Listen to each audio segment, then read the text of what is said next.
691 करोड़ रुपए पंजाब के DCs, ACs, commissioners के घरों, ऑफिसेज और मुख्तलिफ सरकारी अफसरान के लिए नए रेस्ट हाउसेज और पहले से मौजूद जो रेस्ट हाउसेज हैं उनको अपग्रेड करने के लिए 691 करोड़ रुपए की इतनी बड़ी खतीर रकम को आइंदा 3 सालों में खर्च करने का मंसूबा बना लिया गया है।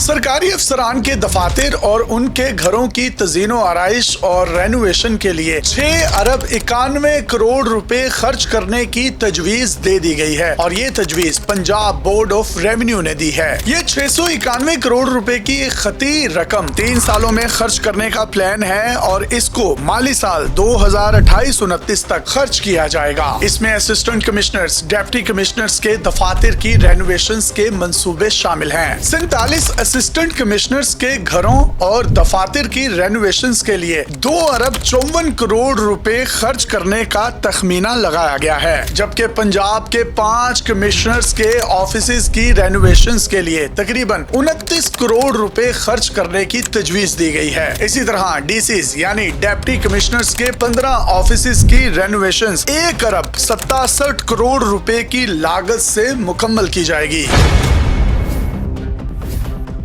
और तो रावलपिंडी के GOR 1 में ग्रेड 11 से 14 के सरकारी अफसरान के लिए फ्लैट्स बनाए जाएंगे और इनके लिए 14 करोड़ 21 लाख रुपए खर्च करने का मंसूबा बनाया गया है। इस साल इस मंसूबे को 1 करोड़ रुपए दिए जाएंगे। हाफजाबाद के डीसीज और एसीज की रिहाइश गाहों के लिए मंसूबा पहले से जारी है। इसके लिए 13 करोड़ 40 लाख रुपए की लागत आएगी। इस साल इस मंसूबे को 50 लाख रुपए दिए जाएंगे। कोट अद्दू को एक नया जिला बनाया गया है और वहां डीसीज, एडीसीज और असिस्टेंट कमिश्नर के लिए रिहायशी कॉलोनी तामीर की जा रही है, जिसके लिए 40 करोड़ रुपए का प्लान बनाया गया है और इब्तदाई तौर पर इस पर 1 करोड़ रुपए इस साल खर्च किए जाएंगे। तहसील मरी में रेवेन्यू डिपार्टमेंट के अफसरान के लिए रिहायशी घरों की तामीर का मंसूबा है, जिस पर तकरीबन 5 करोड़ 87 लाख रुपए की लागत आएगी और इसकी तामीर अभी जारी है। इस साल इस मंसूबे पर 1 करोड़ रुपए खर्च किया जाएगा।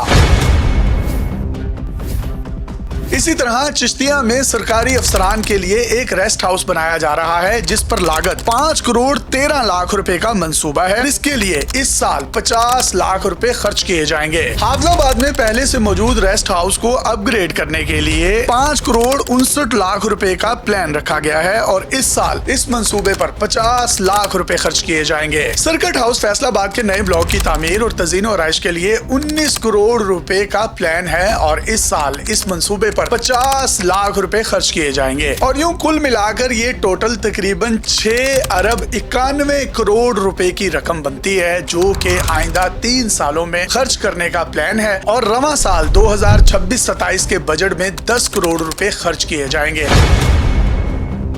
ये बहुत अच्छी बात है। सरकारी अफसरान के दफातर की तज़ीनो आराइश भी होनी चाहिए, मुरम्मत भी होनी चाहिए, अरबों करोड़ों रुपए का इन पर बजट भी लगना चाहिए। लेकिन क्या हुकूमतों को शहरियों के बारे में नहीं सोचना चाहिए, जो इन सरकारी दफातर में जब अपने काम के सिलसिले में हाजिर होते हैं तो शहरियों के लिए एक चेयर तक नहीं होती। वो बेचारे बेयारो मददगार बाहर खड़े हुए दरख्तों के साए में बैठ कर अपनी बारी का इंतजार कर रहे होते हैं, जबकि सरकारी अफसरान अपने ठंडे कमरों में बैठे कलम चला रहे होते हैं और दूर दराज के इलाकों से आए हुए शहरी तकरीबन 3-4 बजे तक तपती हुई गर्मी में इंतजार करने के बाद उनको पता चलता है कि जी ऑफिशियल टाइमिंग खत्म हो गई है, अब वो दोबारा कल आए। अगले दिन वो दोबारा आते हैं, उनको फिर गलना सड़ना पड़ता है। इसी तरीके से किसी भी पुलिस स्टेशन में आप चले जाएं तो जितने भी सरकारी अफसरान हैं वो भी अपने ठंडे कमरों में सुनवाइयां कर रहे होते हैं और आवाम बेयारो मददगार पंखे के बगैर बाहर उनके ऑफिस में जिस तरीके से इंतजार कर रही होती है वो आप सबको मुझसे बेहतर इल्म है। इवन अगर शहरी कोई वॉशरूम इस्तेमाल करते हैं तो वहां पर हाथ धोने के लिए साबुन तक नहीं होता और वॉशरूम में इतनी गंदगी, गलाजत और बदबू होती है कि कोई भी इंसान उसमें नहीं जा सकता। लेकिन जो बाबुओं के वॉशरूम है वो इतने कमाल हैं कि वहां पर अगर कोई पब्लिक का नुमाइंदा भी वॉशरूम करने के लिए आ जाए तो उसको गेट लॉस्ट कह दिया जाता है।